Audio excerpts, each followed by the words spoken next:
দেখুন বাবা, একটা কথা একটুখানি বলি মা। ইন্দ্রদুম্ন রাজা যে জগন্নাথ বিগ্রহ আপনারা পুরীধামে গিয়ে দেখছেন, যে ইন্দ্রদুম্ন রাজার ইচ্ছা অনুযায়ী এই জগন্নাথ মন্দির হয়েছে, ওই ইন্দ্রদুম্ন রাজার তিনটি বাসনা ছিল মা। এক, প্রভু জগন্নাথ বলেছিল, বলো ভক্ত তোমার সেবায় আমি সন্তুষ্ট, তুমি বর চেয়ে নাও। তা ইন্দ্রদুম্ন রাজা তিনটে বর চেয়েছিলেন। তিনটে বর। কি কি বর? হে প্রভু, আমি কখনো কোনো সন্তানের পিতা হতে চাই না, আমি কোনো সন্তান চাই না। দুই, সদা সর্বদাই আমি তোমায় দেখব, সর্বক্ষণ আমি তোমায় দেখব, যখন মন চাইবে আমি তোমায় দেখব, তোমার দরজা যেন বন্ধ না থাকে, আমি যখন খুশি তখন তোমাকে দেখতে চাই। সেই কারণে পুরীধামে কিন্তু মা দরজা বন্ধ হয় না, মাত্র 2 ঘন্টার জন্য দরজা বন্ধ হয় মধ্যরাতে। কেন বন্ধ হয়? সেই সময় স্বর্গের দেবদেবীরা আসে ওই পুরীধামে জগন্নাথ দর্শনে। নিতাই গৌর হরিবোল হরিবোল। এটা ভাববেন না যে ওই 2 ঘন্টা ভগবান ঘুমায় না, সেই সময় দেবদেবীরা আসে স্বর্গ থেকে ভগবত জগন্নাথ দর্শনে, আর বাকি সময় কিন্তু খোলাই থাকে। এটা ভক্তের ইচ্ছা। আর 3 নম্বর বাসনা কি? মন দেবেন কথার মধ্যে। 3 নম্বর বাসনা, হে প্রভু তুমি অহরহ সেবা করবে। সারাদিনে বারবার, একবার সেবা করার পরে হাতটা ধোবার পর সেই জল শোকাতে না শোকাতে আবার ভোগ আসবে, তুমি আবার সেবা করবে। কেন এই বাসনা জানেন? কারণ ইন্দ্রদুম্ন রাজা জানেন এটা কলিযুগ, কলির জীব অলস, ভজন সাধন করতে চায় না। আর ঘোর কলি যখন আসবে, দেখবেন 16 মালা জপ করার কথা যদি কাউকে বলা হয়, হরিদাস ঠাকুর 3 লক্ষ নাম করতেন দিনে। আর বর্তমানে যদি গুরুদেব বলে মা তুমি 16 মালা জপ করবে, সেটুকু সময় আমাদের হয় না, হয় কি? আর ঘোর কলি যখন আসবে তখন কি হবে? এই দেখুন না, এখনই ঘোর কলি এসে গেছে। কীর্তন শুনতে বসলে ঘুম আসে, আসে না বাবা? হরিনাম শুনতে বসুন, লীলা কথা শুনবেন, দেখবেন চোখে ঘুম পাবে, তাই তো? মালা জপ করবেন, ঘুম আসবে। মানে ভজনে বাধা। তা এই যে বাধা আমাদের প্রতিটা মুহূর্ত কলির জীবের এগুলো হবে। তাই ইন্দ্রদুম্ন রাজার এটাই ইচ্ছা, জীব ভজন সাধন করতে পারুক বা না পারুক, অন্তত প্রভু তোমার এই প্রসাদই, এই যে ভোগ, তোমার সেবা করা যে ভোগ, এই প্রসাদ পেয়ে জীব যেন উদ্ধার হয়ে যায়। নিতাই গৌর হরিবোল হরিবোল। তাই আপনি ভজন করতে পারছেন না, আপনার হচ্ছে না, ঘুম আসছে, নানাবিধ সমস্যা হচ্ছে, কিন্তু ভগবানের প্রসাদ যদি কোথাও কখনো পান, একেবারে মিস করবেন না। পেলেই হয়, যেখানে পাবেন, সুযোগ পেলেই প্রভুর প্রসাদ সেবা করবেন। প্রসাদ সেবা করলে আপনি মুক্তি পাবেন, উদ্ধার হবেন। তাই প্রসাদ থেকে বঞ্চিত হবেন না। এটা ইন্দ্রদুম্ন রাজার ইচ্ছা ছিল যে জীব যেন প্রসাদ পায়, তুমি বারবার সেবা করবে, আর তোমার সেবার পর এই প্রসাদ যখন সব জায়গায় বিতরণ হবে, জীব যেন সেই প্রসাদ পেতে পারে আর তাদের সকল পাপ রাশি দূরীভূত হয় এবং তোমার কৃপা লাভ করতে পারে।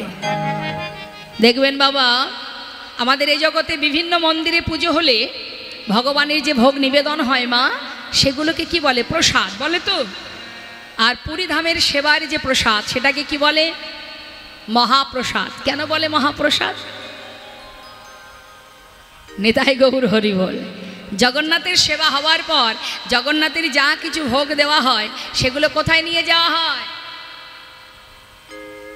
জগন্নাথের সেবার পরে আরেক জায়গায় নিয়ে যাওয়া হয় জগন্নাথের ভোগ। কোথায়?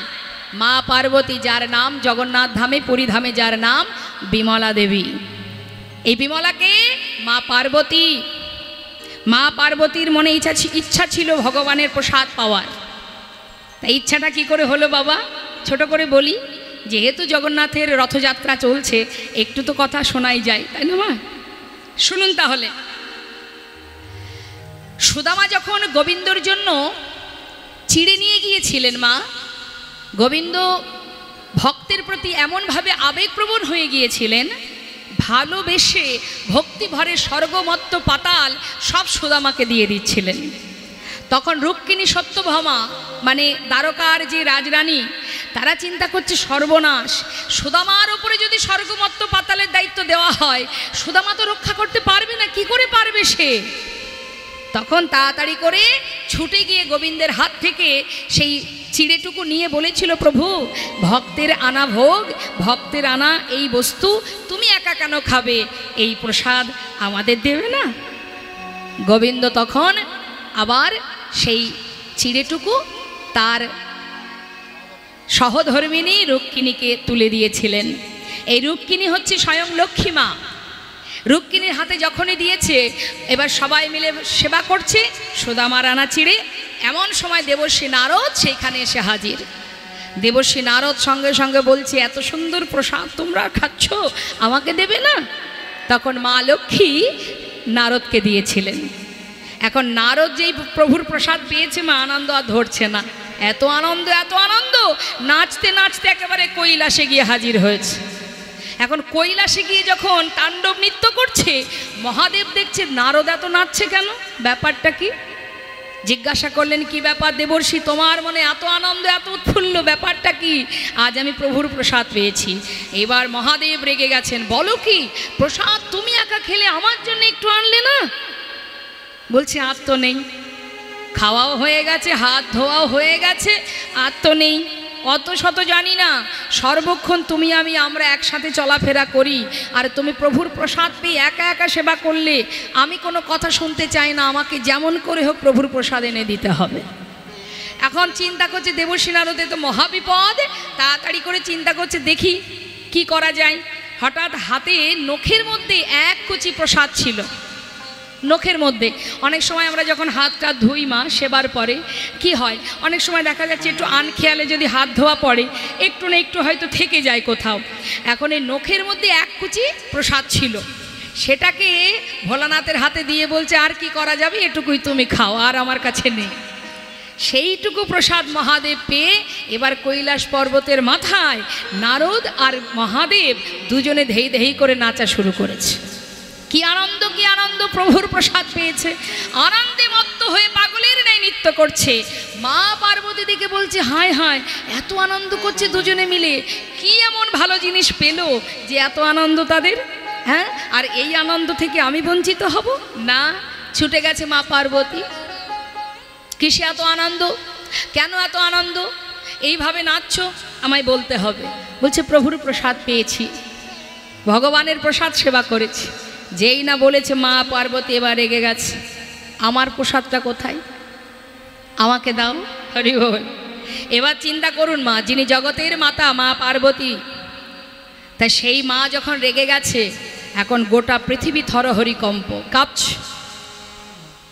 মা রেগে গেছেন তো, মা পার্বতী রেগে গেছেন মানে মা দুর্গা যখন রেগে গেছে, পৃথিবী কাঁপছে, প্রচণ্ড রেগে গেছেন মা, আমি প্রসাদ চাই ভগবানের। যখন পৃথিবী কাঁপছে তখন বিষ্ণু এসে উপস্থিত। বলো, তুমি শান্ত হও পার্বতী, এত এত রেগে যেও না, কি কি চাই তোমার? তখন মাতা পার্বতী বললেন, হে প্রভু, আমি তোমার প্রসাদ পেতে চাই। তখন প্রভু বললেন, বেশ, তুমি অবশ্যই প্রসাদ পাবে, আমার প্রসাদ আগে তুমিই পাবে। কোথায়? ওই যে নীলাচলে পুরীধামে আমি জগন্নাথ হয়ে যাব, আমাকে ভক্ত যা যা সেবা দেবে, আমার সেবার পর সমস্ত ভোগের পাত্র আগে তোমার কাছে যাবে, তুমি সেবা করবে, তোমার হাত থেকে তোমার সেবার পরই তবেই জগৎবাসী সেই প্রসাদ পাবে। তোমাগো ভগবান সেবা করলে সেটা হয় প্রসাদ, আর ভগবান সেবার পরে যদি কোনো ভক্ত সেবা করে যায় সেটা হয় মহাপ্রসাদ। হরি বল, হরি বল।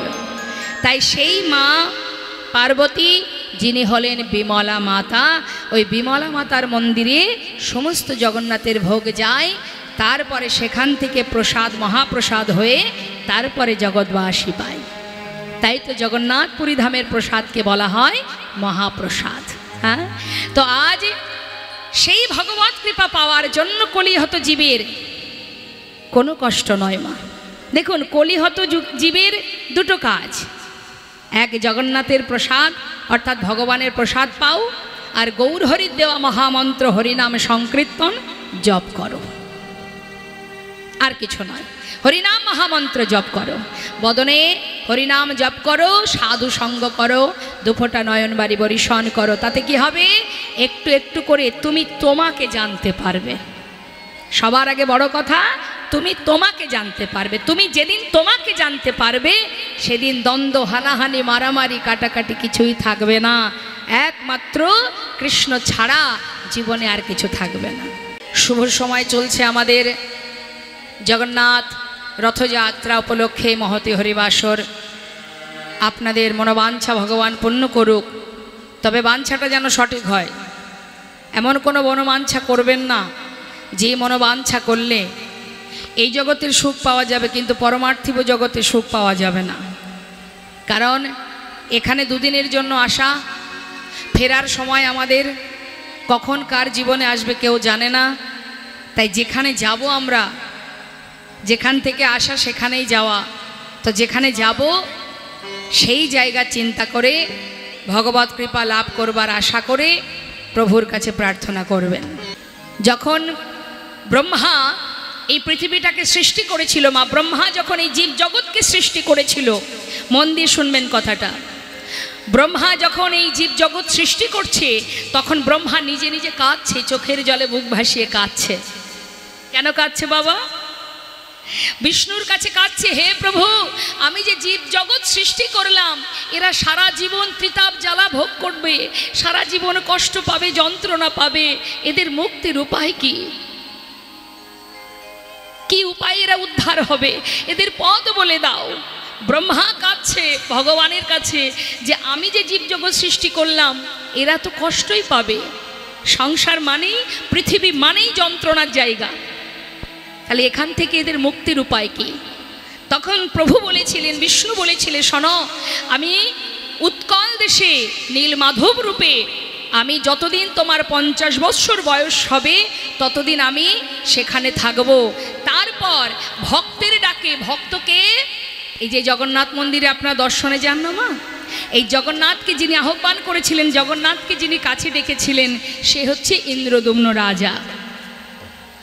তাই বলছি, যেদিন ভক্ত আমাকে স্মরণ করবে, ব্রহ্মার 50 বৎসর বয়স হবে, আমি ওই উৎকল দেশ থেকে, নীলমাধব থেকে আমি প্রকট হব। তার আগে আমি অপ্রকট থাকব। আমি প্রকট হব জগন্নাথ রূপে।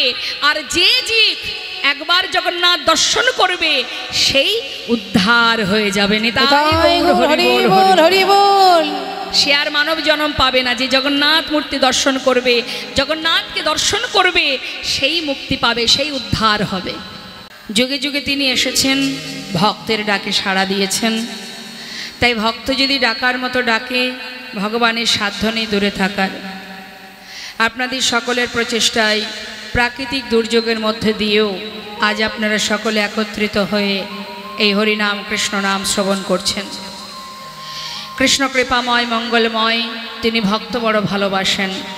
আপনারা গৌরপ্রিয়, কৃষ্ণপ্রিয় ভক্ত। আপনাদের ভক্তি, আপনাদের ভালোবাসা, আপনাদের প্রেম গোবিন্দ চরণে নিবেদন হোক, এটাই ভগবানের কাছে প্রার্থনা করি। আজ এই হরিবাসরে আমরা সবাই এসেছি সেই অপ্রাকৃত লীলা আস্বাদনে। কিন্তু যে লীলা আজ আমরা শ্রবণ করব, ভক্তের মহিমা শ্রবণ করব। যে ভক্তের মহিমা আমরা শ্রবণ করব, সে ভক্ত কিন্তু খুবই কাছের মানুষ, আপনাদেরই কাছেরই মানুষ, আপনাদের জানা। সেই ভক্তের জীবনী আমরা শ্রবণ করব। অপ্রাকৃত লীলা আস্বাদন করতে গেলে, ভগবত লীলা আস্বাদন করতে গেলে, আগে ভগবত কথা শ্রবণ করতে গেলে ভক্তকে জানতে হয় মা। ভক্তকে না জানলে ভগবানকে জানা যায় না। কারণ ভক্ত আগে, ভগবান পিছনে। ভক্তকে আগে রাখেন কেন? তিনি মাথায় করে রাখেন ভক্তকে কেন? ভগবান বলেন, আমার চেয়ে আমার নাম বড়, নামের চেয়েও আমার ভক্ত বড়। সেই ভক্ত আপনারা। তাই আপনাদের মতো সাধুগুরু বৈষ্ণবের চরণে করজোড়ে নিবেদন, প্রত্যেকে নিজ চরণধূলির কিঞ্চিত অংশ এই অধমার মস্তকে দিয়ে আশীর্বাদ করবেন। আপনাদের মতো ভক্ত চরণধূলি মাথায় নিয়ে তবে দুটো হরিকথা, কৃষ্ণ কথা আমি বলতে পারবো। তো আসুন, যে ভক্তের কথা আমরা শ্রবণ করব,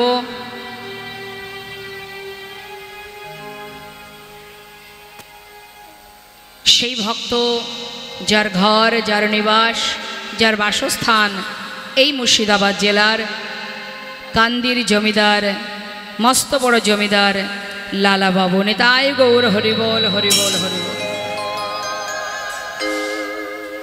এমন একটা ভক্ত যে আপনাদের এলাকাতেই জন্মগ্রহণ করেছে, সেই কান্দির জমিদার, মস্ত বড় জমিদার, সে সর্বস্ব সুখ পরিত্যাগ করে ভগবত কৃপা লাভের জন্য জীবনের সব কিছু ত্যাগ করেছিলেন।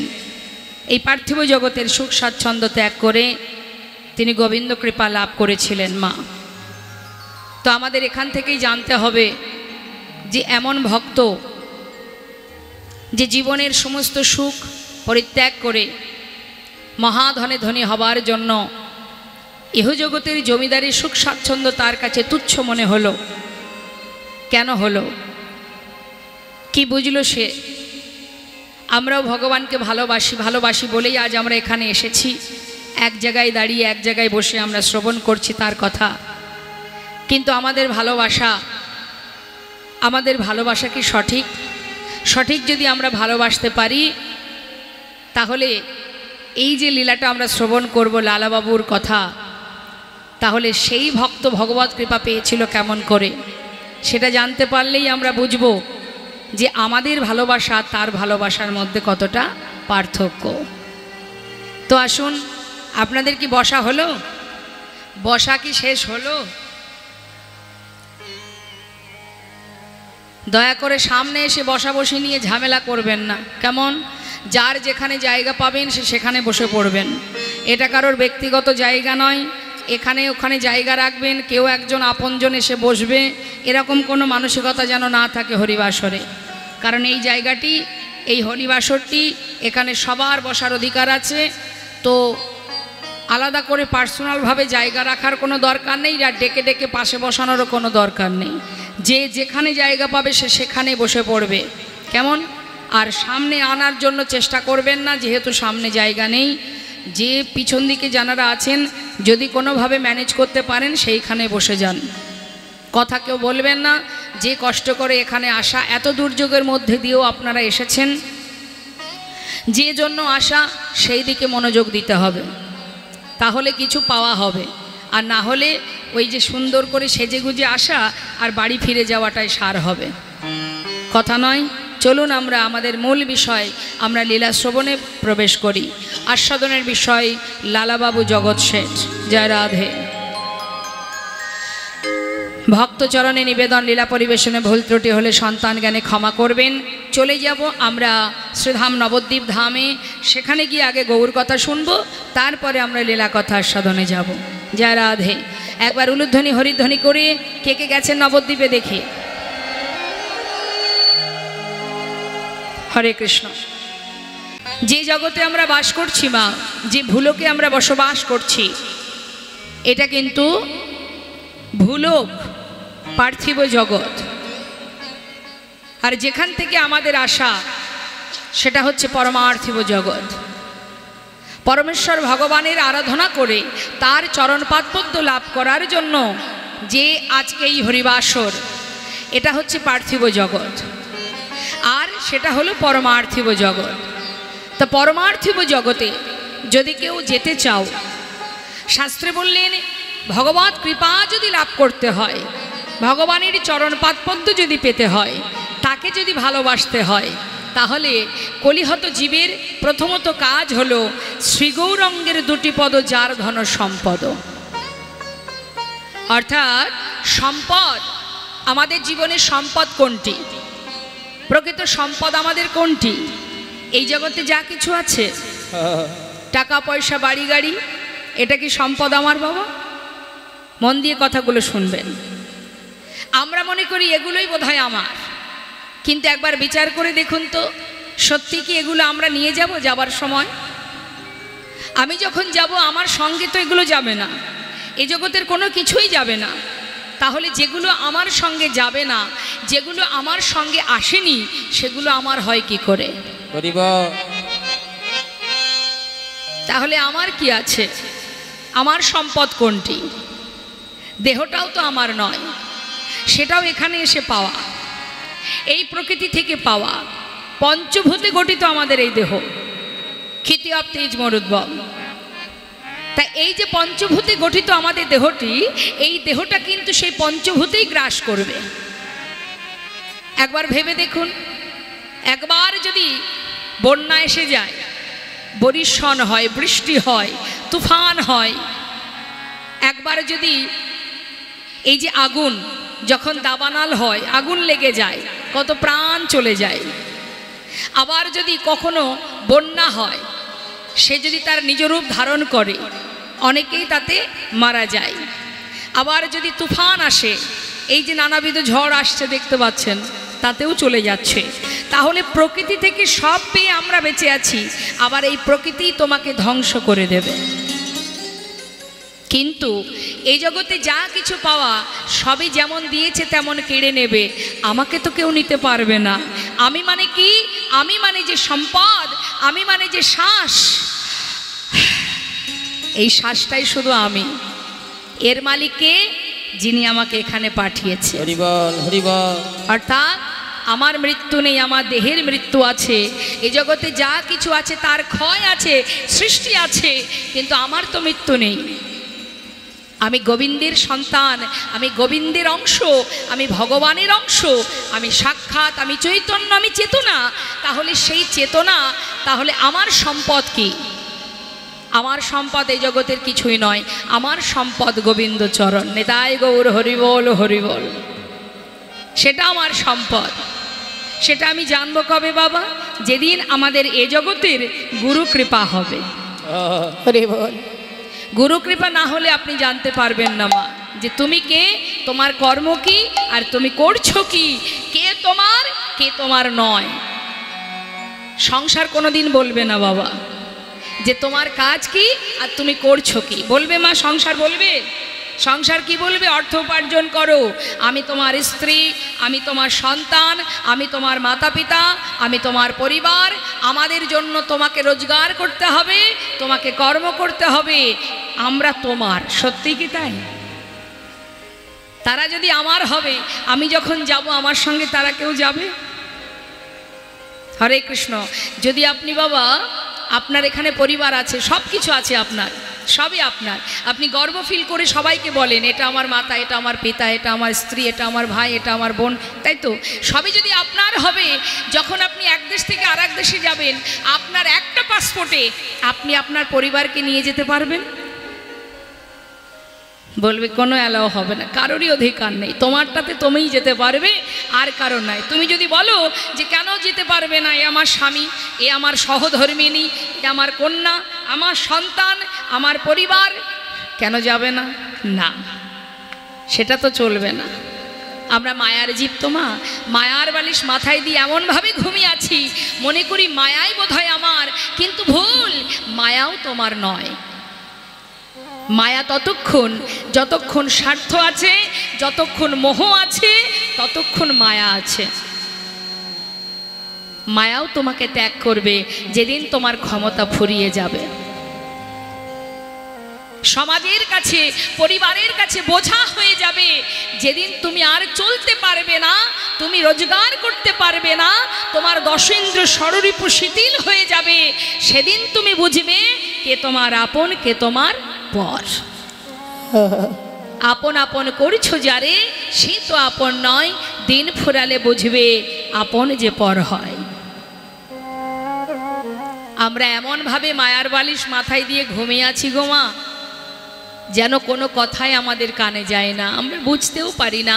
সব শুনেছি, সব জানি, কিন্তু তথাপিও জেনেও আমরা কিছু বুঝতে পারছি না, জানতে পারছি না। বৈষ্ণব মহাজন বললেন, ওরে জীব, সময় গেলে যে আর পাবি না। গোবিন্দ চরণে পাবার উপযুক্ত জনম হলো মানব জনম। পশুকুলে জনম পেলে গোবিন্দ সেবা করা যায় না, পশুকুলে জনম পেলে হরিনাম করা যায় না। একমাত্র যদি কোনো জীব, যদি কোনো মনুষ্যকুলে জনম পাওয়া জীব গোবিন্দ ভজন করতে পারে, তার পরিপূর্ণ অধিকার আছে কৃষ্ণ নাম করার, কৃষ্ণ সেবা করার, বৈষ্ণব সঙ্গ করার এবং গোবিন্দ চরণ লাভ করার। একদিন দুদিন নয় বাবা, 84 লক্ষ জনই ভ্রমণ করছি আমরা। 84 লক্ষ জনই এই মানব আসতে কথা বেশি হচ্ছে। এই মানব জন্মটাই কিন্তু আমাদের প্রথম জন্ম নয়, এটাই আমাদের প্রথম নয়, এটাই আমাদের, এর আগে আমরা অনেক এসেছি, এর আগে আরে অনেক জন্ম পেয়েছি। এই যে সম্মুখে দেখছেন না তুলসী বৃক্ষ, এই বৃক্ষ হয়ে জন্ম পেয়েছি। পথে ঘাটে কুকুর বিড়াল দেখতে পাচ্ছেন তো মা? হ্যাঁ, পশুকুলে জন্ম পেয়েছি, কীটকুলে জন্ম পেয়েছি, বৃক্ষকুলে জন্ম পেয়েছি। জলজানবলক্ষানি স্থাবরা বিংশতি কৃমিয়া রুদ্র সংখ্যক পক্ষিণং 10 লক্ষ কম 30 লক্ষানি পশুমানশ্চ 24 লক্ষানি মানবা।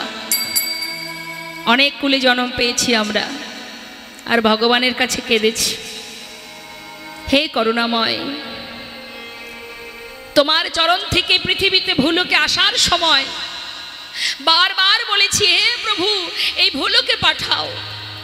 ভুলোকে কত আনন্দ, কত সুখ, তাই না বাবা? প্রকৃতি থেকে কত আনন্দ পাওয়া যায়, প্রকৃতির সৌন্দর্য, কত সুন্দর সুন্দর জায়গা, কত মনোরম পরিবেশ।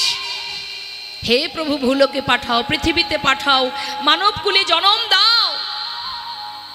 চেয়েছিলাম, আসবার পরে বুঝতে পারছি বাবা,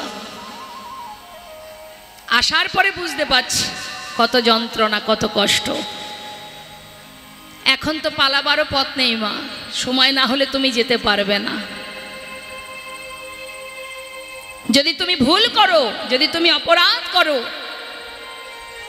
তাহলে তোমাকে ঘুরে ফিরে আবার এই জন্ম পেতে হবে, এই সাজা থেকে, এই পাপ খণ্ডনের জন্য। তাই উপযুক্ত সময়, উপযুক্ত জনম, কৃষ্ণ ভজনের জনম। যদি কেউ কৃষ্ণ ভজন করতে পারে, ডাকার মতো ডাকতে পারে, ভালোবাসতে পারে, যদি তাকে চিনতে পারে, জানতে পারে, আর তাকে পৃথিবীতে মানব জনম পেতে হবে না। একবার যদি ডাকার মতো ডাকা যায়, গোবিন্দ চরণে পৌঁছানো যায়। এই সংসার জীবনের সুখ পেয়েছেন আপনারা? একবার বলুন তো দেখি বুকে হাত দিয়ে যে আমি মহা সুখে সুখী। অত সহজ নয়। ছোটবেলায় মাতা পিতা শুধু কি বলতেন, ওরে ভবিষ্যতে রোজগার করবি, চাকরি করবি, মন দিয়ে পড়াশোনা কর। পড়াশোনার চাপ, দিনের পর দিন লেখাপড়া করতে করতে যখন পরিপূর্ণ যৌবন বয়স হলো, রোজগার করতে শিখলাম, তখন আর একটা চাপ, বিবাহ হলো, সন্তান হলো। তাদের চিন্তা করতে গিয়ে, অর্থ উপার্জন করতে গিয়ে সুখ পাবি, চাকরি বাকরি কর, সুখ পাবি। পরিবার হলো, নানাবিধ ত্রিতাপ জ্বালায় ভোগ করতে করতে জীবনের বৃদ্ধকাল চলে এলো। কোথায় সুখ? সুখের আশায় আমরা দিন কাটাই, সুখের কিনারা খুঁজে পেলাম না, জীবনের গোনা দিন ফুরিয়ে গেল। বৈষ্ণব মহাজন বললেন, সুখ সেখানেই যদি গোবিন্দ ভজন কেউ করতে পারে, যদি গোবিন্দকে কেউ ভালোবাসতে পারে। পৃথিবীতে কোনো সুখ নেই। তাই বাবা মহাজন বললেন, সময় চলে গেলে আর পাবে না, ভজ ভজ কৃষ্ণ ভজ, আর পাবে না কৃষ্ণ ছাড়া গতি নাই। বদনে হরিনাম করো কলিযুগে, আর কিচ্ছু করতে হবে না। ধ্যান, তপস্যা, যাগ, যজ্ঞ, পূজা, অর্চনা কিছুই নেই মা, কলিযুগে শুধু হরিনাম। আপনারা হরিনাম জানেন তো? মহামন্ত্র ভুল ভাল বলেন না তো? সঠিক হরিনাম 16 নাম 32 অক্ষর সবাই মিলে আমার সঙ্গে গাইবেন। হরিনাম করলে কি হয় আমি পরপর বলবো, মন দিয়ে শুনুন। আগে আসুন আমরা সবাই মিলে আজকের এই সুযোগে, জগন্নাথ সেবা চলছে, তা এই মুহূর্তে এই আনন্দে আজ এই সাধুর বাজারে বসে আমরা সবাই মিলে একবার মহামন্ত্র জপ করব। কেমন? কলিযুগে সবাই মিলে সেই মহামন্ত্র, নাম ছাড়া কলিজীবের গতি নাই। চলুন দিকে হাত তুলে সবাই মিলে হরিনাম গাইব। প্রত্যেকে তুলবেন। আর যিনি অলসতা করবেন, লস কিন্তু তারই হবে। এই সুযোগে যদি হরিনাম না করেন, বাড়িতে গেলে হরিনাম হবে না, এখানেই হবে হরিনাম। তুলুন হাত, দেখি কার কার হাত আছে। আর ওই যে মন্দিরের উপরে বসে আছেন, মন্দির তো ওখানে, হাত তুলবেন না আপনারা? না তুললে অসুবিধা নেই, কোনো অসুবিধা নেই। যার যেমন ভাব তার তেমন লাভ, কর্ম অনুযায়ী তো ফল পাবেন। তুলুন হাত দেখি, যার ইচ্ছা হবে তুলবেন, হাতে তালি দিয়ে গাইবেন, কারোর দিকে তাকাতাকি করতে হবে না, নিজের কর্ম নিজেকে করতে হয়। তুলুন হাত, তুলুন, আমার সঙ্গে গাইবেন। হরে কৃষ্ণ হরে কৃষ্ণ, শুনে নিন, আমার শেষ হলে আপনারা গাইবেন। কৃষ্ণ কৃষ্ণ, হাতে জোরে জোরে তালি দেবেন, একদম কৃপণতা করবেন না হরি নামে। হরে হরে হরে রাম হরে রাম রাম রাম হরে হরে হরে কৃষ্ণ। বলুন, লাইটটা দিন, ভক্তদের দিকে লাইটটা দিন।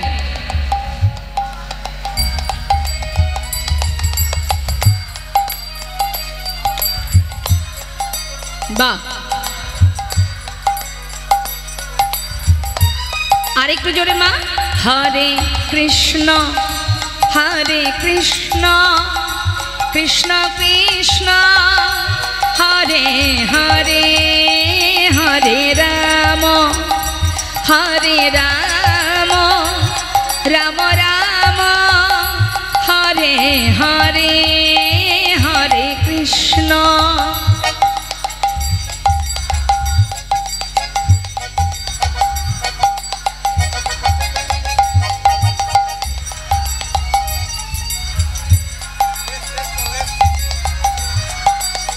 বাবা, হরে কৃষ্ণ কৃষ্ণ কৃষ্ণ হরে হরে হরে রাম রাম রাম হরে হরে হরে কৃষ্ণ।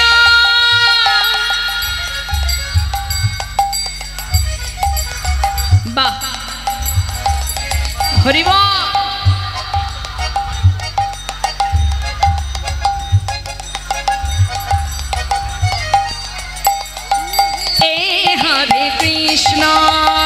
হরে কৃষ্ণ কৃষ্ণ কৃষ্ণ হরে হরে হরে রাম রাম রাম রাম হরে হরে কৃষ্ণ হরে কৃষ্ণ কৃষ্ণ কৃষ্ণ হরে হরে হরে রাম নিতাই গৌর হরি বল হরি বল।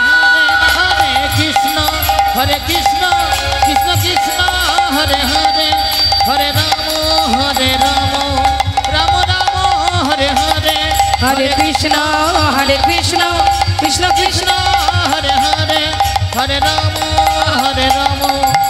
রাম রাম হরে হরে। হরের নাম হরের নামৈব কেবলম কলনাস্তেব নাস্তেব গতিরন্যথা। নাম ছাড়া কলিজীবের নাহি আর ধর্ম, সর্বধর্ম সার নামে শাস্ত্র মর্ম। হরিনাম করো আর দুফোটা নয়ন বাড়ি বরিশন করো, সাধু গুরু বৈষ্ণবের সঙ্গ করো, আর কিচ্ছু নয়। কলিযুগে আর কোনো কষ্ট নেই। কত সহজ উপায় একবার চিন্তা করে দেখুন। অন্যান্য যুগে ভগবানকে ভালোবাসতে গেলে, পেতে গেলে অনেক সাধনা করতে হতো মা, অনেক যুগ যুগ ধরে সাধনা করতে হতো। তাহলে কলিযুগে কোনো সাধনা আছে? যা রাধে, কলিযুগে সাধনা নেই। তুমি করতে পারো, তোমার যদি ক্ষমতা থাকে অবশ্যই তুমি করতে পারো। পূজা অর্চনা, মহাজন বললেন পূজা অর্চনাও নেই, কিন্তু যদি কেউ পূজা করে সেটা তার ব্যাপার, সে করতেই পারে। তাহলে যাগযজ্ঞ, পূজা অর্চনা, ধ্যান, তপস্যা কলিযুগে কিছুই নেই, শুধুমাত্র হরিনাম মহামন্ত্র জপ করো, বদনে হরিনাম করো। নামের গুণেই সেবা, নামের গুণেই সাধনা, নামের গুণেই ভজন, নামের গুণেই তার কৃপা লাভ করা। নামের এমনই মহিমা, হরিনাম যদি কেউ জপ করে সে যেমন ভাবেই করুক না কেন। এই যেমন আপনাদের আমি বলে বলে হরিনাম করালাম, করুন করুন হরিনাম করুন, হাত তুলুন বললাম না, তা জোর করেও যদি হরিনাম করানো হয় তা তো উপকার বাবা। এই জন্য দেখবেন সাধুরা কি করে, জোর জবস্তি করে। কেন করে? মহন্তের স্বভাব হয় তারিতে পামর, নিজ কার্য নয় তবু যান পর ঘর। নিজের প্রয়োজন নেই, সমস্ত জীবের পাপ রাশিকে দূরীভূত করে কৃষ্ণ প্রেমের বীজ রোপণ করার জন্যই মহন্ত যারা সাধু যারা তারা জীবের ঘরে যায়। তাদের কাজই হচ্ছে জীবকে সঠিক পথ দেখানো, সঠিক পথ দেখানো, সঠিক আলোর পথ দেখানো। তা মা, হরিনাম এমনই একটা বিষয়, এমনই একটা বস্তু, এমনই একটা জিনিস, হরিনাম যদি কেউ করে, মহামন্ত্র যদি জপ করে, শাস্ত্রে বললেন হেলাই বা শ্রদ্ধায় যে বা নাম লয়, ক্রমে ক্রমে কৃষ্ণ ভক্তির হয় উপচয়। যদি কেউ ইচ্ছাই করুক অনিচ্ছাই করুক, হেলায় করুক শ্রদ্ধাই করুক, হরিনামের যে মহিমা যেমনভাবেই বলো না কেন তাতেই তার মুক্তির কারণ হয়ে দাঁড়ায়, তাতেই মঙ্গল। যেভাবেই বলো, প্রত্যেকটা জিনিসের একটা ক্রিয়া আছে, আছে তো মা? প্রত্যেকটা জিনিসের ক্রিয়া আছে। আপনি একটা ভালো কথা শুনুন, আপনি যদি বাজারে গিয়ে ফুচকা খান, আপনার ঢেকুর উঠলে কিসের কিসের গন্ধ আসবে? ফুচকার ঢেকুরিটা তো উঠবে নাকি? রসগোল্লা খেলে ঢেকুর উঠবে, ওই রসগোল্লার ঢেকুর। আর হরিনাম করলে তাতেও কিন্তু যে ক্রিয়া হবে না, আপনার মন মানসিকতা যেখানেই সাধু সঙ্গ হবে, ভক্ত সঙ্গ হবে, আপনার মন চঞ্চল হয়ে যাবে যে অমুক দিন অমুক জায়গায় হরিনাম হবে, কৃষ্ণ নাম হবে, লীলা কথা হবে, যাব সেদিন সাধু সঙ্গ করব, হরিনাম শ্রবণ করব। এটাই তো আপনার পরিবর্তন, এটাই তো আপনার একটু একটু করে ভগবত প্রতি ভক্তি। তাই বৈষ্ণব মহাজন বললেন হরিনাম করলে কি হয় জানো? জীবের সমস্ত অজ্ঞানতার অন্ধকার দূরীভূত হয়ে যায়। তবে মন দিতে হবে, সবার আগে মনোযোগ। এখানে 3 ঘন্টা কীর্তন হবে, আর কেউ যদি বসে বসে আইসক্রিম খায়, বাদাম খায়, তাহলে কি তার উদ্ধার হবে? হবে কি? হবে না। মনোযোগ সহকারে যদি কেউ লীলা শ্রবণ করে, কৃষ্ণ নাম শ্রবণ করে, তাতে কি হবে? প্রসাদ সেবা করো আর বদনে হরিনাম করো। হরিনাম করলে কি হয়? অজ্ঞানতার অন্ধকার দূরীভূত হয়। প্রকৃত জ্ঞান আমাদের কারোর নেই, কারণ আমরা সবাই মোহ ঘুমে ঘুমিয়ে আছি মায়ার বালিশ মাথায় দিয়ে। প্রকৃত জ্ঞান আমাদের শূন্য হয়ে গেছে। তাই তো শাস্ত্র বলছে যদি জীব হরিনাম করে, তাই তো শাস্ত্রে বলছেন অজ্ঞানতার অন্ধকার দূরীভূত হয় যদি কেউ হরিনাম মহামন্ত্র জপ করে। তাই শুনুন কি বলছে মহাজন পদাবলিতে বলছে, শ্রী গৌরাঙ্গের মধুর লীলা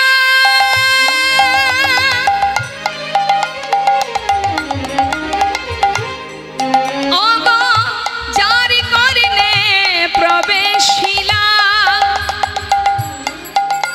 আমার শ্রী গৌরাঙ্গে মধুর লীলা,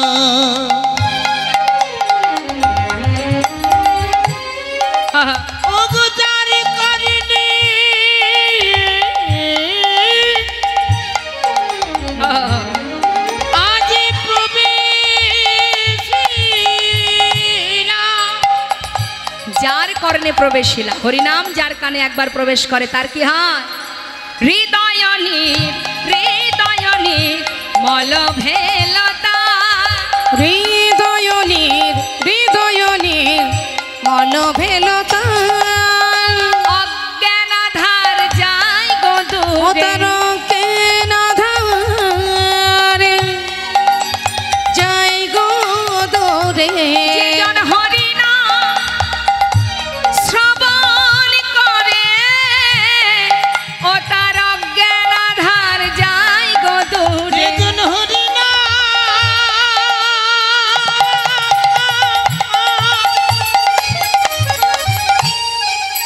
ওগো শ্রবণ করে তার অজ্ঞানাধারে যাই গো দূরে।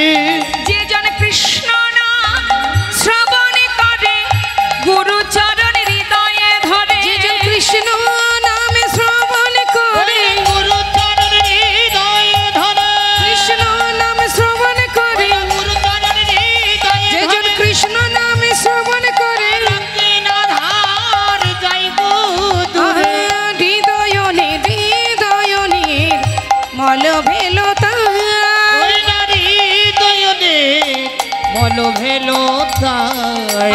হরিবল হরিবল। হৃদয় নির্মল হয় হরিনাম আস্বাদন করলে। আর কি হয়, হরিনাম গাইতে গাইতে যদি বদনে উচ্চারণ করতে পারে তাতে কি হয়, কৃষ্ণ প্রেমের উদয় হয়। হরিনাম বদনে গাইলে কৃষ্ণ প্রেমের উদয় হয়। বৈষ্ণব মহাজন বলছেন, যে গৌরাঙ্গের নাম লয় তার হয় কৃষ্ণ প্রেমোদয়। নিতাই গৌর হরিবল। আসুন আমরা সবাই মিলে হাতে তালি দিয়ে আমরা যে মহাজনী পদাবলী শুনছি সেই মহাজনের চরণে আমরা সবাই মিলে প্রণাম করে এবার আমরা লীলা আস্বাদনে যাব। শ্রী গৌরাঙ্গের ভক্তগণে নিত্য সিদ্ধ করি মনে, শ্রী গৌরাঙ্গের ভক্তগণে নিত্য সিদ্ধ করি মনে, সে যায় ব্রজেন্দ্র সুত পাশে রে, সে যায় ব্রজেন্দ্র সুত পাশে রে, ওই না সে যাইব যদু সুত পাশে রে, যাইব দেন্দ্র সুত পাশে রে, সে যাইব দেন্দ্র সুত পাশ। আহা গৌরমণ্ডল ভূমি যে বাজানে চিন্তামণি, গৌরমণ্ডল ভূমি যে বাজানে চিন্তামণি, আমার গৌরমণ্ডল ভূমি যে ভজনে চিন্তামণি, তার হয় ব্রজধামে বাসে রে, তার হয় ব্রজধামে বাস রে, আর হইব ধামে বাস রে, আর হইব ধামে বাস রে, তার হইব ধামে বাস। ওগো গৃহেতে বনেতে থাকো হা গৌরাঙ্গ বলে ডাকো, গৃহেতে বনেতে থাকো হা গৌরাঙ্গ বলে তোমরা ডাকো, গৃহেতে বনেতে থাকো হা গৌরাঙ্গ বলে ডাকো। নরতম মাগে তার সঙ্গ, নরতম মাগে তার সঙ্গ, নরতমে মাগে তার সঙ্গ, নরতম মাগে তার সঙ্গ, নরতম মাগে তার সঙ্গ। কোন মহাজনের পদাবলী শুনলাম জানেন মা? নরোত্তম দাস ঠাকুর মহাশয়। এই নরোত্তম দাস ঠাকুর সর্বপ্রথম এই কীর্তন করেন। কোথায়? কীর্তনের প্রথম সৃষ্টি কিন্তু মা বাংলাদেশে, পদ্মা নদীর ধারে খেতুরি ধামে দোল পূর্ণিমা রাত্রে ঠাকুর নরোত্তম দাস তিনি সর্বপ্রথম এই কীর্তন করেছিলেন। তো আসুন আমরা ঠাকুর নরোত্তম দাসের এই লীলা কথা পদাবলী আমরা শ্রবণ করলাম। এবার আমরা চলে যাব লীলা আস্বাদনে।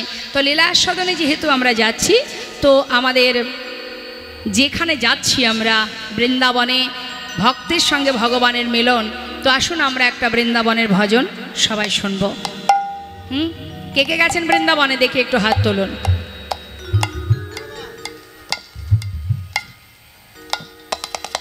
সর্বনাশ, তো গুনে গুনে বলা যাবে কতজন গেছেন। আর যারা হাত তোলেননি, যাওয়া হয়নি, জাননি, হয়নি যাওয়া, ভালো কথা। দীঘায় কে কে গেছেন একটু হাত তুলে দেখান। সব না, আমার এক বাবা বলছে সব সব সব গেছে। ও দীঘায় যাওয়া হয়েছে, ভালো লেগেছে। হ্যাঁ, কিন্তু বৃন্দাবনে যাওয়া হয়নি। আচ্ছা একবার হাত তুলে দেখান দেখি নবদ্বীপে কে কে গেছেন। বাবা বাবা, নিতাই গৌর হরিবল হরিবল হরিবল। তা চলুন যাই, আমরা আমাদের দেহটা থাক করি, আমরা এই মনটাকে নিয়ে চলে যাব রাধা গোবিন্দ যুগল দর্শনে শ্রীধাম বৃন্দাবন ধামে। একবার উলুধ্বনি হরিধ্বনি বলিয়ে রাধা রানী কি জয়। জয় রাধে। উলুধ্বনিটা একটু আস্তে হয়ে গেল।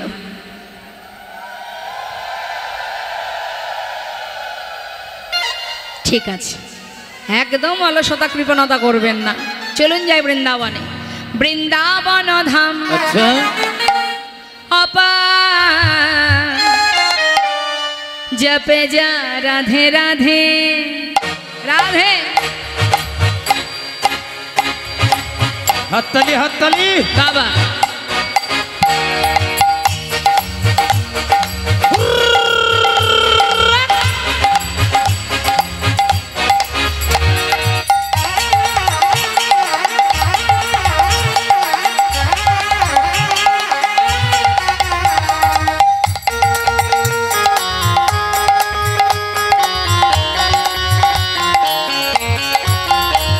বৃন্দাবন ধাম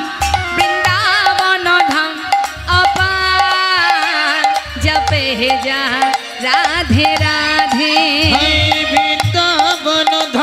वृंदावन धाम अपार जपे जा राधे राधे जपे जा राधे राधे भजे जा राधे राधे जपे जा राधे राधे भजे जा राधे राधे राधे अलबेली अच्छा। राधे अलबेली सरकार जपे जा राधे राधे राधे अलबेली सरकार जपे जा राधे राधे राधा रानी की जय वृंदावन धाम की जय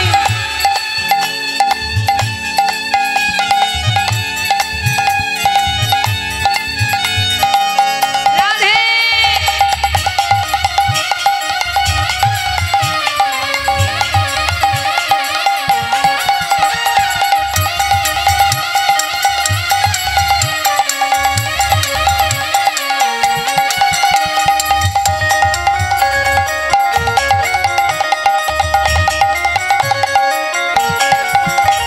जो राधा राधा गावे व प्रेम पदरथा पावे जो राधा राधा गावे यो प्रेम पदार्थ पावे वो कहे जाए अच्छा वो कहे जाए बेड़ा पार हो जपे राधे राधे बक हो जाए मेरा पार जपे जा राधे राधे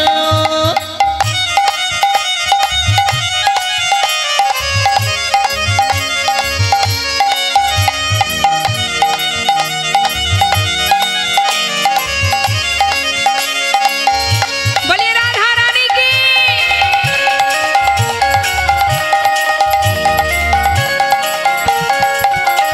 जो राधा नामी ना हो तो रसराज बेचारा राता जो राधा नामी न हो तो रसराज विचार रो तो नहीं हो तो अच्छा नहीं हो तो कृष्ण नहीं हो तो कृष्ण अवतार जपे जा राधे राधे नहीं हो नहीं हो तो कृष्ण अवतार जपे जा राधे राधे वृंदावन धाम अपार जपे जा राधे राधे भजे जा राधे राधे जपे जा राधे राधे भजे जा राधे राधे जपे जा राधे राधे प्रेम से बोलिए राधा रानी की श्याम सुंदर की जगन्नाथ जी की बलदेव जी की सुभद्रा माता की वृंदावन धाम की जमुना माँ की जय राधे राधे निताय गौर हरिबोल हरिबोल श्रीराम वृंदावन वृंदावने भगवान कृष्ण আমার অপূর্ব সেই লীলা যুগে যুগে এসেছেন নানাবিধ লীলা করেছেন কিন্তু আজ এক ভক্তের কথা আমরা শুনবো মা বারবার বলছি কথা বলবেন না মন দিয়ে শুনবেন যে ভক্ত বৃন্দাবনে গিয়েছিলেন তার নিবাস মুর্শিদাবাদ জেলার কান্দির জমিদার লালা বাবু এখান থেকে কান্দি কত দূর বাবা কাছেই তো জানেন তো নিশ্চয়ই লালা বাবুকে জানেন তো পরম ভক্ত আপনাদের এলাকারই এক ছেলে সে পরম ভক্ত পরম বৈষ্ণব আসুন মা তার কথা আমরা শুনবো মা আমার দিকে পিছন ঘুরে কি দেখছে ঘুরিয়ে দিন আমার দিকে একটু ঘুরিয়ে দিন আমি এখানে কাকে খুঁজছেন আপনি চলে যখন যাবেন না পিছন দিকে তাকিয়ে দেখবেন কেউ আসবে না।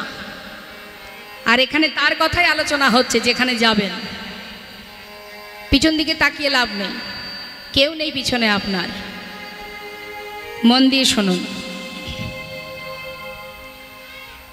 মস্ত বড় জমিদার গঙ্গা গোবিন্দ সিংহ, তার পুত্র প্রাণকৃষ্ণ সিংহ, আর এই প্রাণকৃষ্ণ সিংহের ছেলে যার নাম কৃষ্ণচন্দ্র সিংহ।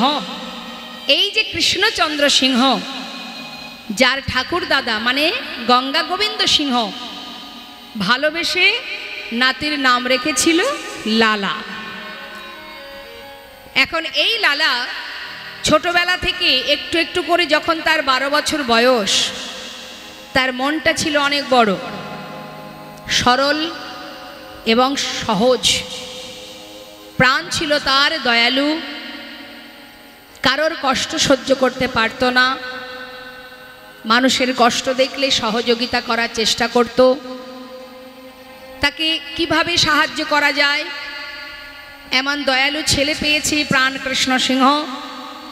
নাম কৃষ্ণচন্দ্র, কিন্তু আদরের ডাক, ঠাকুর দাদার আদরের ডাক লালা। 12 বছরের ছেলে কাচারি বারান্দায় বসে আছে, কিন্তু বাবা হঠাৎ দ্বারে দাঁড়িয়ে আছে এক কন্যাদায়গ্রস্ত ব্রাহ্মণ সাহায্য নেবেন বলে। কিন্তু ওই জমিদার প্রাণকৃষ্ণ যখন জমিদারি করছেন, তার একটা আদেশ ছিল যে আমার এই মহলে, আমার এই জমিদারি মহলে কোনোদিন কাউকে সাহায্য করা যাবে না। এখন যে অসহায় কন্যাদায়গ্রস্ত ব্রাহ্মণ এসেছে সাহায্যের জন্য, তাকে দাঁড়ি বারবার তাড়িয়ে দিচ্ছে, কিন্তু বারবার চাইছে তো মা, বারবার ধাক্কা দিয়ে তাড়িয়ে দিচ্ছে। আর এই ঘটনাটা দেখছে ওই ছোট্ট ছেলে, 12 বছরের ছেলে লালা। সে দূর থেকে ডেকে জিজ্ঞাসা করছে, এই যে দাঁড়ি অপ্রহরী, এমন করে বারবার ওনাকে তাড়াচ্ছ, কি চাইছেন উনি? বাবু, উনি সাহায্যের জন্য এসেছেন, কিন্তু জমিদারের আদেশ কাউকে কিছু সাহায্য করা যাবে না। কিন্তু ওকে বারণ করা সত্ত্বেও কথা শুনছে না, বারবার এসে আমার কাছে হাত বাড়িয়ে কিছু না কিছু চাইছে। বারণ করছি, কথা শুনছে না, তাই বারবার ওকে তাড়িয়ে দিচ্ছি। তখন সেই 12 বছরের ছোট্ট ছেলে লালা বলে উঠলেন যে যার পিতার এত ধন ঐশ্বর্য, যে পিতার এত অর্থ, এত বড় জমিদার, আর এত বড় জমিদার হয়ে একজন অসহায় কন্যাদায়গ্রস্ত ব্রাহ্মণ দ্বারে দাঁড়িয়ে আছে, তাকে কিছু দান করবে না? এ আবার কেমন নিয়ম, এ আবার কেমন আদেশ? শোনো, আমি তোমায় বলছি, তুমি ভিতর ঘরে গিয়ে আমার পিতাকে বলো যে আমি বলেছি দ্বারে যে ব্রাহ্মণ এসেছে তাকে যেন 1000 টাকা দান করে দেয়। বাবা, এই যে ছেলে আদেশ করেছে, এটাই হয়েছে তার সমস্যার কারণ। প্রাণকৃষ্ণ সিংহ কথাটা শুনে মনে মনে বললেন যে আমার ছেলে দুধের শিশু, এখনো সে জমিদারি গ্রহণ করলো না, দুধের ছেলে, সে কিনা আমার মতো একজন জমিদারকে আদেশ করে, দান করবার আদেশ করে, এত বড় স্পর্ধা। সনদারি, ওই ব্রাহ্মণকে 1000 টাকা দিয়ে ওকে বিদায় দিয়ে আমার ছেলেকে জানিয়ে দাও, যতদিন নিজে রোজগার করতে না শিখবে ততদিন দান করবার স্পর্ধা যেন না দেখায়। এই কথাটা শুনেই ছোট্ট 12 বছরের ছেলে লালা, তার মনে একটা ক্ষোভ তৈরি হলো যে আমার পিতা এত বড় জমিদার, যার এত ধন ঐশ্বর্য, তার মন কেন এত ছোট, এত নিচু মনের পরিচয় যিনি দিয়েছেন, আমি তার সন্তান, আমি যে তার সন্তান, এটাই আমার লজ্জার। আমি আর এখানে থাকবো না। সনদারি, আমার পিতাকে গিয়ে জানিয়ে এসো যে যতদিন আমি রোজগার করতে না শিখব ততদিন পিতৃ সম্পদের 1 কোনাও কাউকে দান করব না। সেই ছোট ছেলেটি সর্বস্ব পরিত্যাগ করে, এই কিন্তু ত্যাগ বাবা, দেখুন এই সময় থেকেই তার ত্যাগ করে চলে গেল মুর্শিদাবাদ ছেড়ে বর্ধমানে এসে একটা ফেরেস্তাদারে 20 টাকা বেতনে কাজ করতে শুরু করে দিল 12 বছরের ছেলে লালা। কাজ করতে করতে ছেলে যেমন বড় হচ্ছে, এদিকে বাবারও বয়স হচ্ছে। একটা কথার কারণে ছেলে প্রতিজ্ঞা করে বসেছেন, আমি কোনোদিন ওই পিতার মুখ আর দেখব না, প্রাণ থাকতে দেখব না। কত প্রজাবর্গ পাঠিয়ে দেয় ছেলেকে ফিরিয়ে আনার জন্য, সে আর আসে না, আর আসবে না। এমন পিতার মুখ আমি দেখব না। প্রতিজ্ঞা তার, যেমন পিতা তেমন তার সন্তান তো হবে বাবা। সেই ছেলে আর ফেরে না। দেখতে দেখতে প্রাণ কৃষ্ণ সিংহ একমাত্র সন্তান লালা, তাকে হারিয়ে সন্তান শোকে নানা কারণে নানাবিধ রোগাক্রান্ত হতে হতে একটা সময় তিনি শয্যাশায়ী হয়ে গেলেন। কিন্তু সবার কাছে করজোড়ে বলে, জানা একবার আমার পুত্রকে নিয়ে আয়। কিন্তু কে শোনে কার কথা? ছেলে আর ফেরে না, শয্যায় শুয়ে শুয়ে কাজ। আর ভগবানকে জানাচ্ছে, হে প্রভু, এতদিন যা করেছি আমি ভুল করেছি। আমার করে যা কিছু বুকে আগলে রেখেছিলাম, আজ আমি সর্বস্ব তোমার চরণে সঁপে দিলাম। আজ আমি বুঝেছি প্রভু, জীবনে একটা ভুলের কারণে নিজের সন্তানকে হারিয়েছি। আজ বুঝেছি আমি কত বড় অপরাধ করেছি। তুমি আমায় ক্ষমা করো প্রভু। আমার একমাত্র পুত্র লালা, যাকে দেখবার মতো আমি ছাড়া আর কেউ নেই, আজ সেই সন্তান আমার প্রতি অভিমান করে চলে গেছে। তাই তোমার চরণে জানিয়ে রাখি প্রভু গো, জীবনে যা কিছু আছে তোমায় সঁপে দিলাম। তুমি আমার সন্তানকে দেখো, আমি ছাড়া ওর আর কেউ নেই। তাই তুমি আমার পুত্রকে রক্ষা করো, রক্ষা করো হে তুমি, হে ভগবান। হে জগতে সবই কিছু তোমারই তো দান। বলো এ জগতে সবই কিছু তোমারই তো দান। তুমি আছো হরি এই বিশ্ব চরাচরে, তুমি আছো হরি বিশ্ব চরাচরে। তুমি আছো হরি এই বিশ্ব চরাচরে।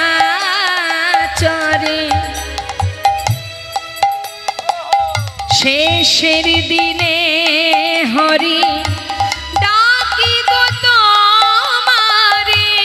তুমি আছো হরি বিশ্ব চরাচরে, শেষের দিনে হরি ডাকি গো তোমারে। রক্ষা করো হে ভগবান,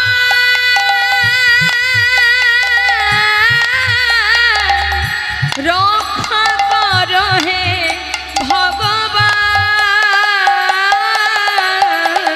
রক্ষা করো হে ভগবান।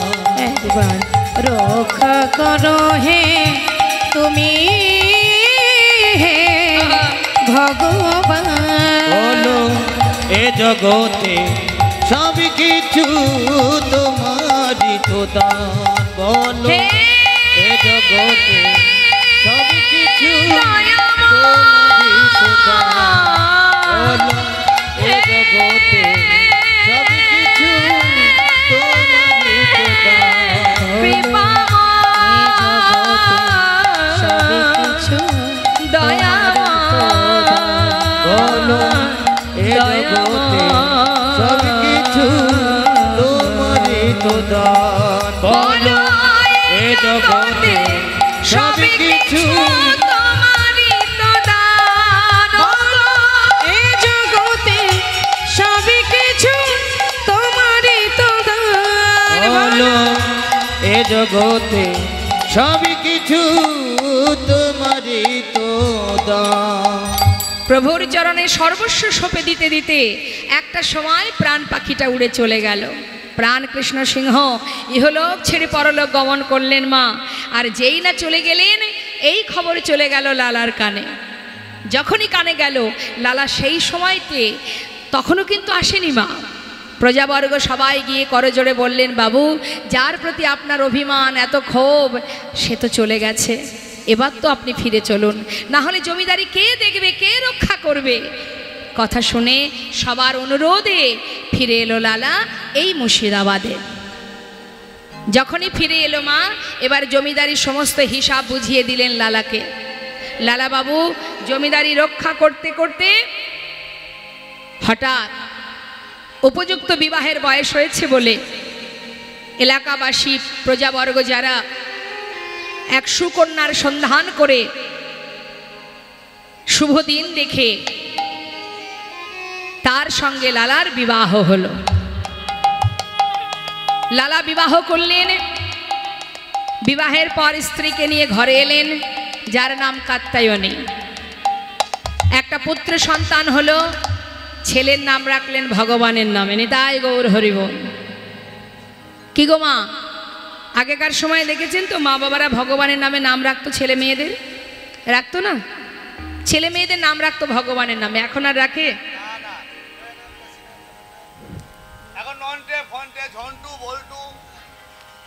এখন আর ভগবানের নামে রাখে কেউ? বলে ওসব চলবে না, ওসব নাম কি চলে? এখন কত ওয়েস্টার্ন নাম বেরিয়েছে, তাই না? ভালো ভালো নাম বেরিয়েছে, তাও আবার খুঁজে খুঁজে বাবা গুগল সার্চ করে দেখে, মানে দেশি নাম চলবে না, বিদেশি নাম রাখতে হবে ছেলে মেয়েদের। যেমন জনি, বনি, রনি, তাই না? দেশি নাম নয়, সব বিদেশি। আগেকার সময় মা বাবারা ভগবানের নাম খুঁজে বেড়াতো, কোনটা ভগবানের নাম, সেই নামে আমি আমার সন্তানের নাম রাখবো, তাই তো? এখন আর নেই, ওসব চলবে না, ব্যাকডেটেড, পুরানো আমলের নাম। ভগবানের নামও আবার পুরানো আমলের হয়ে যায়। এখন নিত্য নতুন নাম বেরিয়েছে ছেলে মেয়েদের নাম। পাপাই, পাপ আয়, কেন আর দূরে থাকবি, সবাই আমার বাড়ি আয়, তাই না? কত ভালো ভালো নাম রেখেছি আমরা ছেলে মেয়ে। জানবেন একটা কথা, ছেলে মেয়ের নাম ভগবানের নামে রাখলে তাতে আপনার উপকার, তার উপকার। দিনান্তে একবার হলেও তো আপনি ছেলের নাম ধরে ডাকবেন, সেই নামটা কিন্তু ভগবানের নাম উচ্চারণ হবে, এটাতে আপনারই লাভ, তাতে ছেলেরও মঙ্গল, ছেলেরও কল্যাণ। জেনে রাখবেন নামের যে মহিমা আছে, নাম বেছে গুছে রাখলে, ভালো নাম রাখলে তার মহিমাটা কি? তাহলে ছোট করে বলি মা, অজামিল। এই যে অজামিল, সে জাতিতে ব্রাহ্মণ, তার স্বভাব ছিল নিচু প্রকৃতির। লোমশ মুনি বলে এক মুনি, তার একটু শারীরিক ব্যাধি হয়েছিল। দেবর্ষি নারদ বলেছিলেন যে জাতিতে ব্রাহ্মণ মানে জাতিতে উঁচু জাতি হবে, কিন্তু তার কর্ম, তার স্বভাব হবে নিচু প্রকৃতির, এমন ব্রাহ্মণের ঘর থেকে তণ্ডুল মানে চাল ভিক্ষা করে আনলে সেটাকে রন্ধন করে যদি তুমি খেতে পারো, তোমার রোগ ভালো হয়ে যাবে। অজামিলে আহা, সেই লোমশমণি চারিদিকে খুঁজতে শুরু করেছে মা, কোথা থেকে এমন জাতিতে ব্রাহ্মণ, আবার এদিকে কর্ম তার ছোট নিচু প্রকৃতির, এমন পরিবার কোথায় পাবো? এখন খুঁজতে খুঁজতে ওই অজামিলের বাড়িতে উপস্থিত হলেন। দেখছেন অজামিলের স্ত্রী ছোট্ট একটা সন্তান, পুত্র সন্তানকে কোলের মধ্যে করে বসে আছে। এখন লোমশ মুনি যখন ভিক্ষায় গেছে, তাকে এক মুষ্টি তণ্ডুল দিয়েছে অজামিলের স্ত্রী। সেই তণ্ডুল ঘরে এনে রন্ধন করে খেয়েছে মা। খাবার পর যখন তার রোগ ভালো হয়ে গেছে, তখন সে খুশি মনে ভাবছেন যে আমার যখন আজ এত বড় বিপদ থেকে উদ্ধার করলো, কিন্তু আমি তাকে একটা কিছু বর দিলাম না, যাই একবার গিয়ে একটু আশীর্বাদ করে আসি। তাই লোমশ মুনি কী করেছে মা, আবার ঘুরে ফিরে সেই অজামিলের বাড়িতে। এদিকে অজামিল তার ছেলেদেরকে নিয়ে, বড় ছেলে যারা, তাদেরকে নিয়ে ডাকাতি করতে বেরিয়ে গেছে। আর এদিকে ঘরে রয়েছে তার স্ত্রী, কোলের মধ্যে রয়েছে ছোট পুত্র। এখন লোমশ মুনি যাওয়া মাত্রই তাকে আসন পেতে বসতে দিয়েছে। লোমশ মুনি বললেন, দেখো মা, আমার এত বড় উপকার করেছো, এত বড় ব্যাধি থেকে তোমরা আমাকে মুক্তি দিয়েছো, তাই আজ আমি খুশি হয়ে তোমাদের কাছে এসেছি, তোমাদেরকে আশীর্বাদ করব। তা আশীর্বাদ স্বরূপ কি আর দেব আমি? তোমার কোলে যে ছোট্ট ছেলেটি আছে, এই কনিষ্ঠ ছেলে, ছোট ছেলে, এর নাম দিয়ে গেলাম নারায়ণ। নিতাই গৌর হরিবল। দেখুন বৈষ্ণব কৃপা কেমনই কৃপা মা। স্বয়ং বৈষ্ণবে মুনিবর নিজে এসে যখন আশীর্বাদ স্বরূপ নামটা দিয়ে গেছে, সেই নামের মহিমা থাকবে না, তার গুণ থাকবে না? এখন সব ছেলের নাম 1 কোটি 2 কোটি 3 কোটি, আর ছোট ছেলের নাম নারায়ণ। সারা জীবন ডাকাতি করে চুরি করে ছেলে মেয়েদের খাওয়িয়েছেন। অন্তিম সময় যখন এসে গেল, বাবা শয্যায় শুয়ে আছে লোমসমণি, আহা অজামিল শয্যায় শুয়ে আছে, শয্যায় শুয়ে আছে। অন্তিম সময় আর সময় নেই, এসে গেছে যমদূত। সে দেখছে যমদূত এসেছে, তাকে নিয়ে যাবে। ভয়ে ভীত হয়ে আত্মনাদ করে চিৎকার করে ডাকছে, নারায়ণ নারায়ণ, একবার কাছে আয় বাবা, নারায়ণ কাছে আয়, নারায়ণ আমার কাছে আয়। আত্মনাদ চিৎকার ডাকছে কাকে? নিজের ছোট ছেলেকে। চিৎকার করে যখন ডেকেছে, বৈকুণ্ঠের নারায়ণের সিংহাসন টলে গেছে। দেরি না করে বিষ্ণু লোক থেকে বিষ্ণুদূত পাঠিয়ে দিয়েছে, সোনার সিংহাসন নিয়ে উপস্থিত ভক্তকে নিয়ে যাবার জন্য। এসে দেখছে যমদূত, তোমরা কি কেউ এখানে কেন এসেছো? ওকে নিয়ে যাবার জন্য। না, ও যাবে না, তোমরা ওকে নিয়ে যেতে পারবে না। কেন? সারা জীবন অন্যায় করেছে, পাপ করেছে, চুরি করেছে, ডাকাতি করেছে, ওর পাপে পরিপূর্ণ ভাণ্ডার, ওকে আমরা নিয়ে যাব জমালয়ে। না, বারবার কার নাম ধরে ডাকছে তোমরা শুনতে পাচ্ছ না? পাচ্ছি তো, ও তো ছেলেকে ডাকছে, ও তো সেই বৈকুণ্ঠে নারায়ণকে ডাকছে না, ও তো নিজের পুত্রের নাম নারায়ণ, তাই সেই নাম ধরে ডাকছে। তখন বলে উঠলেন, শোনো, যাকে উদ্দেশ্য করেই ডাকুক না কেন, যাকেই ডাকুক না কেন, নামটা তো সেই নারায়ণ। বারবার যখন সেই নাম উচ্চারণ করেছে বৈকুণ্ঠের নারায়ণ, সে নিজেকে আর সিংহাসনে বসিয়ে রাখতে না পেরে চঞ্চল অস্থির হয়ে আমাদেরকে পাঠিয়েছে, যাও, আমার ভক্ত আমায় স্মরণ করছে, ওকে আমার কাছে নিয়ে এসো। তাই আমরা এসেছি সোনার সিংহাসন নিয়ে, অজামিলকে আমরা নিয়ে যাব, তোমরা কেউ নিতে পারবে না। তাহলে একবার ভাবুন মা, ভগবানের নামে সন্তানের নাম রাখলে তাতে সকলেরই মঙ্গল, আপনারও মুক্তি, আপনারও উদ্ধার। তাই যে কোনো কাজ করার আগে অনেকবার ভেবে সেই কাজ করতে হয়, যে যেটা করছি সেটা ঠিক হচ্ছে তো। আজ লালাবাবু তার ছেলের নাম রেখেছে নারায়ণ, আবার তার পালিতা কন্যা আছে একটি, সেই কন্যার নাম সুমতি। সুন্দরভাবে জীবনযাপন, জমিদারি রক্ষা হচ্ছে। এদিকে দেখতে দেখতে হঠাৎ একদিন তার দ্বারে এসে দাঁড়ালো একজন ভিখারি। এসে চিৎকার করে বলছে, ভিক্ষাং দেহি, আজ আপনাদের কাছেও আমি ভিক্ষা চাইব। ভক্ত সেবা, ভগবত সেবা, জগন্নাথ সেবা, এই উপযুক্ত সময় উপযুক্ত তিথিতে আপনারা কিন্তু কেউ সেবা থেকে বঞ্চিত হবেন না। এই কর্তৃপক্ষ যারা আছেন, যারা এই পুজোর আয়োজনে কর্মকর্তা যারা আছেন, যাবে আপনাদের কাছে ভিক্ষার ঝুলি নিয়ে। আমি বলবো, বারবার বলবো, সবাই মিলে প্রাণ ভরে দান করুন। দানের পিছনে উদ্দেশ্য রাখবেন না, শুধু এইটুকুই চাওয়া থাকে যেন, যে এই দান যেন প্রভু তোমার সেবায় লাগে, তোমার দেওয়া সম্পদ তোমায় দিলাম, আমি তো কিছু নই, যেন তোমার চরণে মতি থাকে আর ভক্তি থাকে, যেন তোমায় ভালোবাসতে পারি, তোমায় নিয়ে চলতে পারি, এই বাসনা নিয়ে দান করুন। সবাই দান করবেন। দান হলো সঠিক সময়ে দান করা, এই উপযুক্ত সময়। জগন্নাথের সেবা চলছে, পরপর কতদিন চলবে, এই সুযোগেই আপনারা পরমার্থিব জগতে ভগবত সেবার জন্য মুক্ত হস্তে দান করে দিন। কেমন?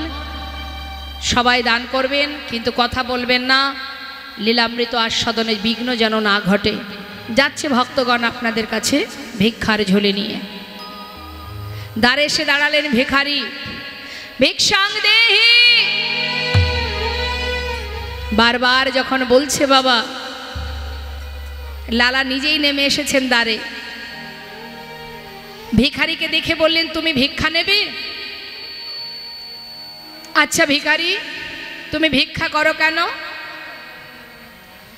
কেন তুমি ভিক্ষা করো? আর ভিক্ষা করে তুমি কি করো? তখন সেই ভিখারি বললেন, বাবু আমি কেন ভিক্ষা করি শুনবেন। বাবু গো,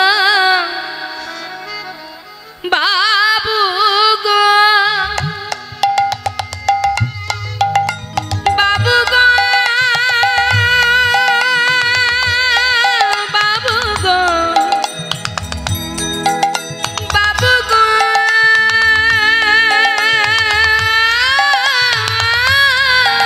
বাবু, বাবু গো,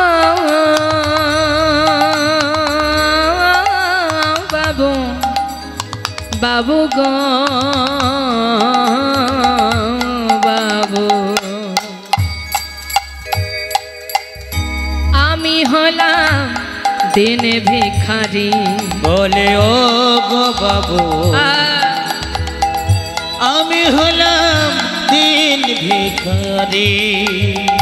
আমার ঘরে আছে ওমা, ভিখারি ভিক্ষা করে কেন? ঘরে আছে আমার গিরিধারী,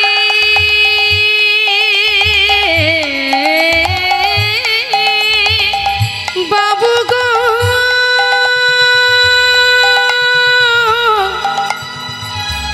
বাবু গো,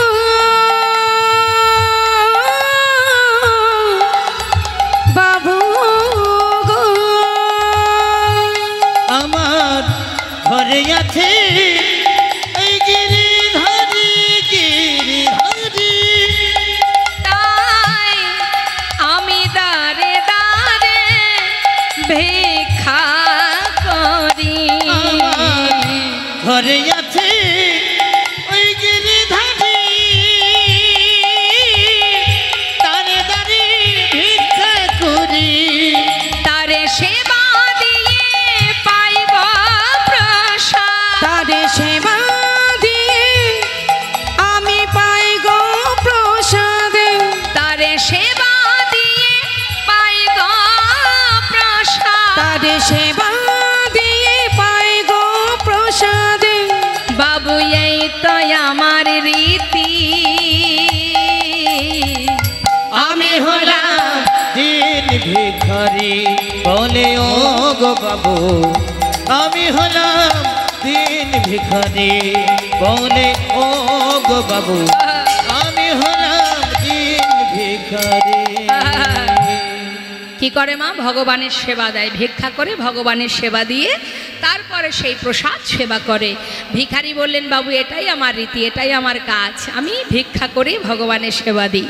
লালা খুশি হয়ে কি করেছে বাবা, ভিখারিকে অনেক দামি দামি রত্নের একটা পুটুলি বেঁধে ভিখারিকে দান করে বলছে, নাও ভিখারি এগুলো নিয়ে যাও। ভিখারি বলছে, এতে কি আছে বাবু? অনেক দামি দামি রত্ন আছে, তুমি নিয়ে যাও। কি করবে এগুলো? কেন? এগুলো নিয়ে গিয়ে আমার মতো তুমি ধনী হয়ে যাবে। ভিখারি কি করেছে মা, মনের আনন্দে সেই পটুলিটা নিয়ে বিদায় নিয়ে এবার যাচ্ছে। আর লালা দূরে দাঁড়িয়ে দাঁড়িয়ে দেখছে ভিখারি চলে যাচ্ছে। কিছুটা পথ যাওয়ার পর ভিখারি কি করেছে বাবা, সেগুলোকে নিয়ে দূরে জঙ্গলে ছুঁড়ে ফেলে দিয়ে, যেই না ফেলে দিয়েছে মা, পিছন থেকে লালা তো দেখছিলেন, তিনি আবার পিছন থেকে চিৎকার করে বলে উঠলেন, আয় ভিখারি, ভিখারি, আমি তোমাকে যা কিছু মূল্যবান সম্পদ দিলাম তুমি ফেলে দিলে কেন? কেন ফেলে দিলে?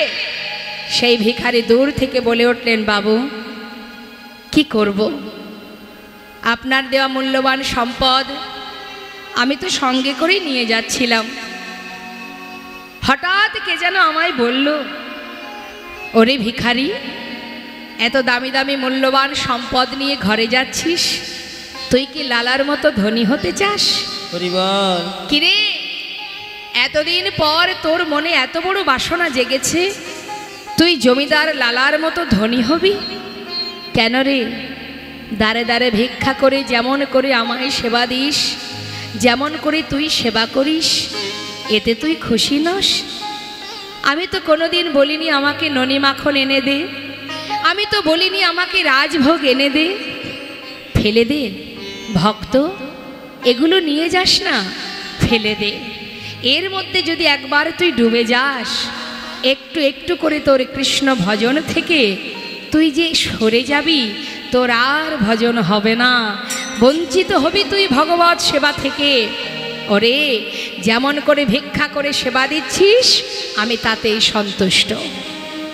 আয় আমার কাছে আয়, ভুলে যা, আয় ভিখারি আয় রে ফিরে, ভুলে যাস না মোহ ভরে। আই ভিখারি আই রে ফিরে, ভুলে যাস না ও মোহ তুই আই ভিখারি, ও তুই আই ভিখারি আই রে ফিরে, ভুলে যাস না মোহ ওই ভরে। গোবিন্দ সেবার বেলা বয়ে যা, ওই গোবিন্দ সেবার বেলা বয়ে যায়।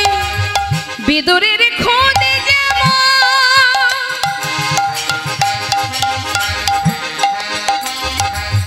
তোর ভিক্ষার অন্ন তেমন। বিদুরের খোঁজ যেমন আর তোর ভিক্ষার অন্ন তেমন। সেবা দিতে ভুল করিস নে আমার, সেবা দিতে ভুল করিস নে আমার।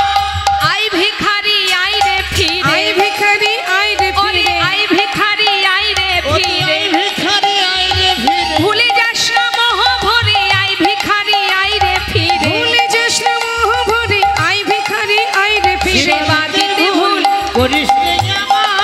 সেবা দিতে ভুল করিস নে আমায়।